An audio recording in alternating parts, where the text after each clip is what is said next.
You're listening to Impact Signals, the daily briefing on AI for social impact. Where humanitarian innovation meets the headlines. It's Saturday, April 25th, 2026. This is episode 54.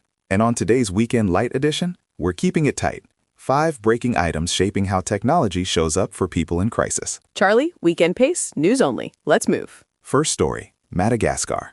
The UN Regional Information Center is flagging Madagascar as one of the countries most exposed to climate extremes on the planet right now, with cyclones, drought, and flooding all hitting in overlapping cycles. That overlap is what makes it so hard to model. A single hazard you can plan for. 3 hazards stacked on each other break most early warning systems we have deployed today. And the population exposure is staggering. Millions of people in the south already on the edge from prolonged drought. And now cyclone-driven flooding is undoing what little recovery happened. This is exactly where AI-driven anticipatory action models earn their keep. If you can forecast which districts will be hit by compound shocks 2 weeks out, you pre-position cash transfers and food before the road washes out. Are donors leaning into that approach? Slowly. The UN's pitch this week was that anticipatory action is cheaper than emergency response. Every dollar spent before a disaster saves 7 on the back end. Madagascar is becoming the test case for whether donors actually believe that math. Story 2. A question that's been simmering all week. DVEX published a sharp newswire piece asking, is AI a public good, a private asset, or both? This is the conversation the humanitarian sector has been dancing around for 2 years. The piece walks through the tension.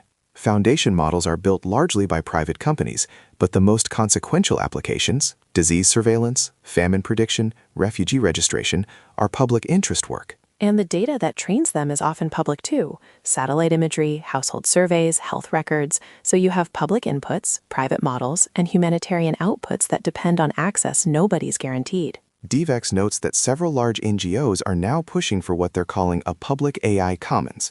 Shared models, open weights, shared compute, specifically tuned for low-resource humanitarian contexts. It's the right instinct, but the funding question is brutal. Who pays to keep a humanitarian foundation model trained and current when the user base is broke by definition? That's the gap nobody's filled yet. Watch this one. The answer probably isn't a single model. It's a federated approach where agencies share fine-tuning data without giving up sovereignty over their beneficiary records. Story 3. The AI and machine learning community is formally building bridges with humanitarian assistance and disaster response practitioners. Prepare Center is reporting on a coordinated push this week to bring HADR teams into the same rooms as ML researchers. This has been a long time coming. The two communities have been talking past each other forever. Researchers building benchmarks on disaster imagery datasets that field teams have never validated, and field teams running on tools 5 years out of date. What does the bridge actually look like? Joint workshops, shared evaluation frameworks, and critically, embedding humanitarian practitioners as co-authors on technical papers, not as data sources, as design partners. That's a meaningful shift. It is. The test will be whether the next generation of disaster response models gets evaluated on whether they actually helped responders, not on whether they hit a higher F1 score on a held-out test set. Different metrics for different missions. Exactly. Story 4. Anticipatory action got a major endorsement this week. The UN Office for Disaster Risk Reduction came out with a fresh push framing anticipatory action as a smarter way to deliver humanitarian support, with new evidence behind the approach. They've been making this case for a while, but the data is now compelling enough that it's hard to argue against. Walk us through the model. Traditional humanitarian response is reactive. Disaster strikes, you mobilize, you deliver aid days or weeks later. Anticipatory action flips that.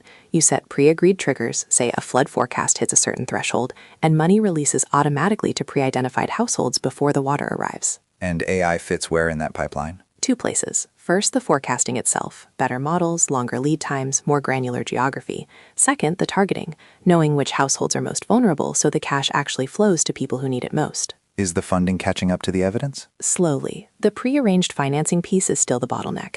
Donors love saying yes to anticipatory action in principle, but committing money to release on a trigger they can't see coming is a harder sell. Story 5. A timely roundup from the humanitarian technology community.